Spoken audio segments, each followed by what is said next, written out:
Well, g'day there, captains. This is Admiral Revan speaking, and welcome. This is my first video for World of Warships, Episode 1, for a brief overview about the game and understanding the basics about the game so that you understand what you're in for World of Warships.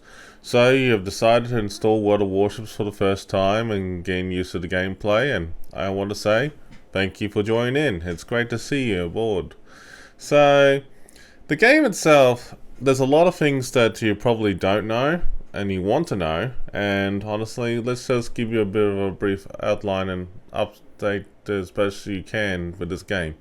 So, on the general aspect of this whole game, you have this UI. There's a lot of things going on here that you can see, and basically, what I can tell you right now is that you have a lot of cool things on the game, on the layout, that you can actually set up pretty quickly. As you can see, then on the bottom left hand corner here, you have this little magnifying like flask here icon that you can actually set up as filters. If you notice that I have the compact carousel view already enabled to default by 4, you can actually take it off and you see that you only have all the ships in one row. Which, mind you, it is actually a pretty long list. Now, as you grow with the World of Warships in terms of leveling, getting a lot of the ships in the game and everything like that, it's going to look a bit, tedious if you have over 200 ships, which I do in this account. And for the purposes of this video, I'm going to show you the basics on how to set up to make it easier for yourself. So, depending how big your screen is at home, and what screen resolution you got going on, I'll show you the basics. If you press the escape key and you go to settings, you basically have the resolution whichever is suitable for you. In this video I have set it up as a default by 1920 by 1080 so that you can actually see the whole thing quite clearly. Honestly, it depends, if you use a full screen, you can actually set up to the maximum resolution that you want. But what I'm doing here is showing you the different options that you got available. And full screen window is basically whatever resolution that you got currently, it actually maximizes the full screen as you want. In terms of the monitors, you can actually select which monitor you want to play it on, and also window borderless is basically a resolution that you want to set up as that is suitable for you, and you just basically set up as shown and you have no problem with that. Maximize borderless basically takes like the whole window of the full screen and has no borders on the side. And you can set up the aspect ratio of depending on what your monitor is, like widescreen or not, and you can leave it as auto, and it's actually pretty decent in a way. So in this case, in this video, I'm just setting it up as window borderless video so that you can see the definite detail. Now, the graphics quality and everything in the game is actually set up by default what you got. It's by detected with the hardware by default. So, if you feel that you want your hardware to be pushed to the maximum, you can customize it to maximum or whatever that's suitable for you. But honestly, I left it all by default for myself because I already have tweaked it up already. So if you're wondering how to get there yourself, see this cogwheel on the top left hand corner, go to there, left click on that, settings, and you can apply the settings as you see fit. Honestly, there's a lot of good alternative options in this game that help you for your hardware configuration. Sometimes not all players out there can play the graphics at high detail. And there's also, you have the option to customize it the way you see fit for yourself. So let's talk about filters in the game. As you notice that the filters in the game, it's basically all your ships as listed down below. If you have over 234 ships, as you can see on the corner here, you get to the point like, yeah, you kind of like need to compact it. And depending on your screen resolution, as I was telling you beforehand, you need to set it up that it makes it easier for you and yourself, for your viewing and everything. So go back to compact carousel view. You can change it to like 2 rows, 3 rows, maximum of 4. I have it at 4 because it's actually pretty decent for either a 28-inch monitor or 27-inch monitor or anything bigger than that. Now, if you are in a situation that you have like premium ships that you want to filter through, you can click on the filter and go select show premium ships, and all your premium ships are shown, nothing else. So basically whenever you scroll left to right, all your premium ships are showing. So that's not a bad thing to have. Also, if you have special events like this Christmas event with snowflake missions, you can actually select that and actually see like which ships have the snowflakes, and you can select that warship and just grind it. If you move your cursor over the snowflake, it usually would bring up the details of what is going to be the reward. As you notice in the middle and the bottom there, it says coal is going to be 750 for that. So that's not too bad. Other different tier warships, it can either be steel, it could be either certificates or anything else. So that's not bad with that aspect.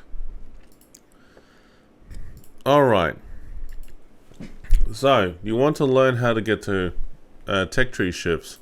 So tech tree ships, you select the tech tree, and by default you'll have only like level 1 ships anyway. And basically when you look at the level 1 ships, you basically work your way through and you grind your way up. And basically as you look through all these 2 ships, you'll notice that they have research that you have to accumulate on, and preceding modules, as well as research and purchase. As you go with your XP, I mean, like, you'll eventually, get the XP that you need to grind to the next level and research, so on and so forth. I mean, there's a lot of opportunities here for it, and this is a perfect example for the Pan-Asian line. So here's the Pan-Asian line. You click on the Pan-Asian ship and you see there's 0 XP. If you have free XP that you see in the top right hand corner here, free XP is basically considered as elite XP already been added on top on the existing warships that you got.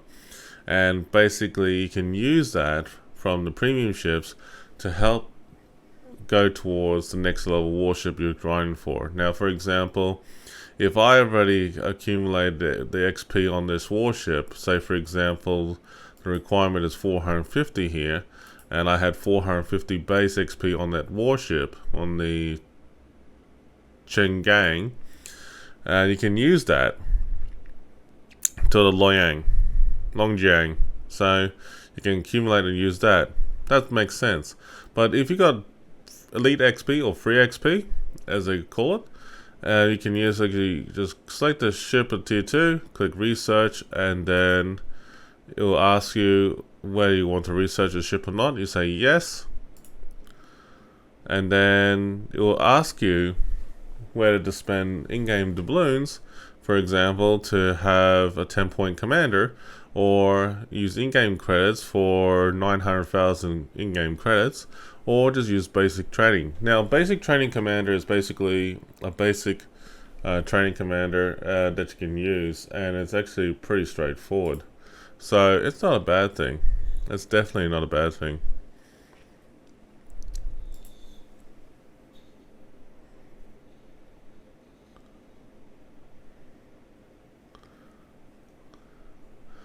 And honestly, it's not a bad thing when I look at this. So let's just say I'm going to select a basic training commander so I can see what happens. It's like select basic training, which I already have, and you can go with a commander or without a commander. Now, having with or without commander, I'll show the different options. With or without a commander.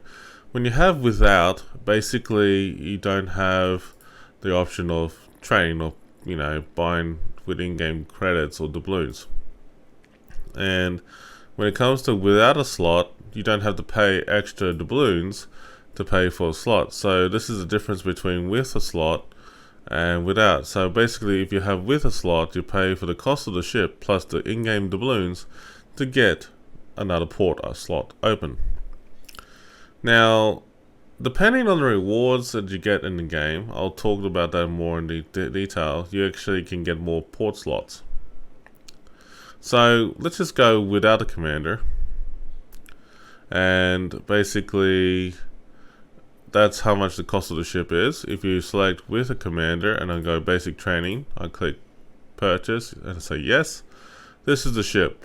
So basically the previous tier 1 ship becomes a premium, and basically it means that any premium ships that you have will be converted to free XP, which is an option in the top right hand corner. Basically, you can actually have a look at the equipment of this ship that you just got, and you can see the actual modules that you can research, like for example the gunfiring control, torpedoes, engines, things like that. As each tier ship that you go up on, each warship will have something new that you can research, and basically see that you can get the B hull, for example, on this thing. It will be a prerequisite in going towards the tier 3. As you can see here in terms of the upgrades, you can actually choose an option to put different modules to help benefit the ship. Each module is actually can be costly and it can be expensive, and they can be used for different reasons: to prevent detonation, to have better transfer speed and turning the guns around, better torpedo reloads, things like that, damage control party, a few other things that like features in the game that I think it's going to be pretty beneficial. As you can see here, there's actually some interesting armaments of the warship that you can modify on, and also there's some consumables, for example repairs, smoke, engine boost. And as you go up in the chain, there are some ships that have radar, some ships that have depth charges, some ships will have hydroacoustics, and a few other different abilities, so you have to pay attention to that sort of thing. So that's basically the gist of a tech tree ship. Now when you right click on the ship and go to equipment, notice that you go to the equipment tab, and even if you go to the ship itself, for example the Loyang Jang, just double click on it from the tech tree. This is the way it is. It comes in appearance. Basically go to exterior and you can put camos. Now camos help reduce either the detection of the ship or actually help you avoid being damaged per se, and it actually can be pretty beneficial. Some camos actually give you free commander XP as well as battle XP for your ship per battle, and that's actually very handy for quick grinding in the game, and that's actually pretty beneficial. I mean, like some of these rewards are actually pretty damn good, like this New Year Sky camo, for example. Also the bronze camo that you do get from ranked, also from special events like throughout the year that are acknowledging like the German Navy, the Japanese Navy, the Italian Navy, the Australian, Commonwealth, Canadian Day, things, USA Victory Day, things like that. I mean, like, and even on top of that, if you're a Transformers fan, you get some cool Decepticon and Autobot stuff too. And yeah, I mean, like over the years, I mean, like you get some winter strands as camo and summer camo and different seasons, and you know, like they have a lot of good stuff on there that is actually pretty beneficial. So as you can see here, there's a tab called Signals. Now Signals is basically what you can equip on the ship. Now for example, if I were to mount all my economic signals, basically they'll appear on the ship like this, and pretty much they have different, you know, cool abilities, if you will, and rewards and diminishing returns. So it's actually pretty nice, just by looking at it. So it's actually pretty good to have that sort of thing. If there's a certain thing that you don't want to have on there, just make sure you click demount, and basically it takes off the thing from there. If there is, different abilities and stuff like that, it actually works out quite well. So yes, definitely, for sure, it is actually pretty beneficial. Special flags have great Commander XP, free XP, as well as good credit returns as well, I believe. Yes, it does. Some of them, do have, incredible rewards, and it's nice to have them on board. When you have a lot of special flags, you can get a lot of free Commander XP, a lot of in-game credits and everything on board. So that's actually one thing to take into consideration. The general combat stuff, as you can notice, that there's a lot of flags out there that have special abilities and different reasons for them. If you put mount most recommended signals, and only will put a whole handful, and notice that the ramming flag, for example, is not equipped. The ramming flag is very handy, by the way, and that is Hotel Yankee. If you want to have it useful for ranked battles or clan battles, it is fun to have. And also, if you want to muck around with it, why don't you chuck it in for random battles? Ramming flag is very handy for you to actually score an awesome kill if your health of the ship is nearly dead. And that is actually pretty handy to know, that sort of thing. Flooding and fire flags are very handy to have, and especially when you get in the higher tiers. Especially from tier 6 and above, you'll find that you'll experience a lot more flooding and fires on your ship more often, and you want to increase the chance of actually extinguishing those fires and floods a lot sooner than just letting it linger on and burn your ship out or flood your ship out. So when I was talking about, in regarding to the port, now the good thing about the port, see, this is where it says London, select port. You can actually select to a different port that makes it, suitable for you.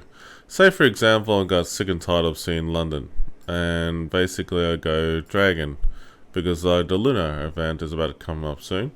But if you like the Chinese New Year stuff, basically you can change it to the lunar port and save the changes, and then once you apply changes, you see this lovely port and enjoy the sick view of why it looks so awesome. Honestly, you can actually flip it around with different ports as well, so you can actually check it out. Got Dunkirk, and actually save it, and it takes a little while to load. But hey, look, there you go, there's Dunkirk. And look at that, a lot of explosions and things like that happening. But see that animation, you can actually see planes bombing, things like that. It's actually pretty good. Some maps you can actually see them firing anti-aircraft guns and things like that going on, which is pretty cool, spectacular. In the port itself, you actually can zoom on stuff, and here's an example of Optimus Prime on the Montana, which you can actually just, zoom in and enjoy watching him. And sometimes, he does a short animation like that. He actually pulls out his axe and sometimes transforms into his truck, which takes a little while, but this is examples of why I like the game so much. Oh, he's got the gun this time. Oh, look at, he's pointing at you. No, you put it away. But this is examples of why you can zoom on the ship, have fun looking at it and everything, which is pretty good. So I think, no, he's not transforming, but yeah, this is just like a gist of it, like what you can do and can have in this game. Commanders, you can actually select it and train them as you see fit. But yeah, also here on the top on the profile, if you left click on it, you can actually check out the news in the game.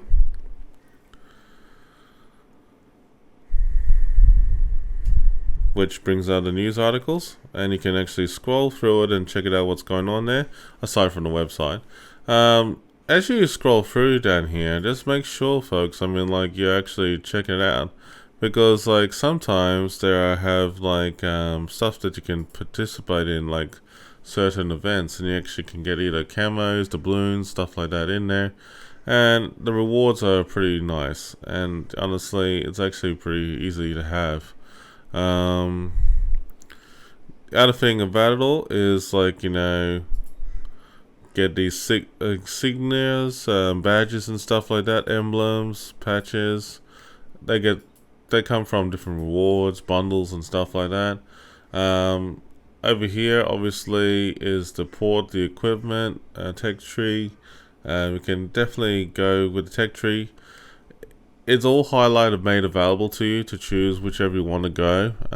Basically it takes you time to research the ships you want, but as higher you go in your tiers, the more XP it takes to grind, so keep a note of that. And also when you look at your profile for rank battles and collections, you can get some awesome rewards. And for example, if you get most of the items, you can actually get for example commanders, or warships and things like that. Also in the game as well is the campaigns. Now campaigns is fun, and I will tell you more about campaigns. Campaigns is basically you can grind your way through and actually just make sure you get the rewards that you want. As for example, this Admiral Halsey one I was working on for a while. Basically each time you complete, you get some rewards like camos, super containers, credits, and you can actually look at it carefully and see what's suitable for you. But towards the end, for this commander line, I actually get the commander as well as all those unique abilities and everything that came with it, so it's actually pretty cool. There's only one more thing I need to show you in this video, and that is understanding what combat missions are. Combat missions are basically rewards, the daily rewards that you can get for your ship and stuff like that. Also you can get some dockyard missions completed, as well as clan battles, new fleet or special events that you got, super ships, anything like that. It actually gets some token rewards, containers, everything like that. Containers in general, basically when you click on it, you actually can see what kind of rewards you can get from it. If you have linked to your Twitch account, you actually can get some random rewards like this, for example, which is very handy. Sometimes you can get in-game currency like doubloons or free XP as well.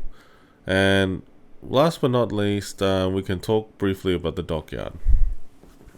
So Dockyard is basically the special event of whatever the premium warship they've been working on for World of Warships, and has been released in that period of time.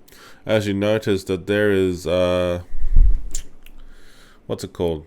There is a time limit on the top left hand corner here, letting you know that how many days you got left until getting those ships.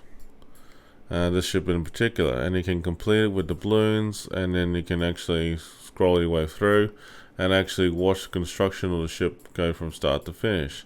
Dockyard is very great for a lot of things, like you get a lot of rewards, in-game currency, premium time, which is very rewarding. Santa containers for definitely around about December to January period. It's actually very handy because you can win a premium warship out of it at random, or different good rewards like coal, doubloons, premium time, flags, camos, stuff like that anyway. But as you look at the Dockyard itself, you can definitely win some very nice rewards, like even free XP, for example. And honestly, the higher you go in the stages, the better rewards. Sometimes you can get free premium warships out of it as well, which is nice. Overall, it is a good setup, and you can actually get some steel and a few other things as well. So this is just general aspect of World of Warships, and yeah, the general gameplay, well, I mean, like, how to play World of Warships, well, you got different combat modes. So basically, you got random, co-op, operations, will basically come down to different operations that you can play in the game, and you actually can have fun with your friends. So at the weekly, or the operational week, is actually Raptor Rescue, and they actually have different, you know, gameplay styles and that sort of thing you can enjoy. Rank battles is basically you can earn certain rewards that you can actually get steel or coal from, and actually if you look at the rules of it, you can have a brief understanding what's involved here. And then also clan battles, depending if you're in a clan or not, you can actually have a look, you know, what kind of rewards you got. In order to join a clan and everything like that, we will do a separate video for that, so you can understand how to do that and lay down the track. Training rooms basically is pretty much you can set up a dummy training room for yourself just for have fun and enjoy the way you want to play the game. You can actually play with your friends and actually muck around with it. So that is just a brief introduction to World of Warships. Thank you for joining in, my friends. Hope you're staying safe out there. And please, stay safe, take care, and thanks for joining in to this lovely video.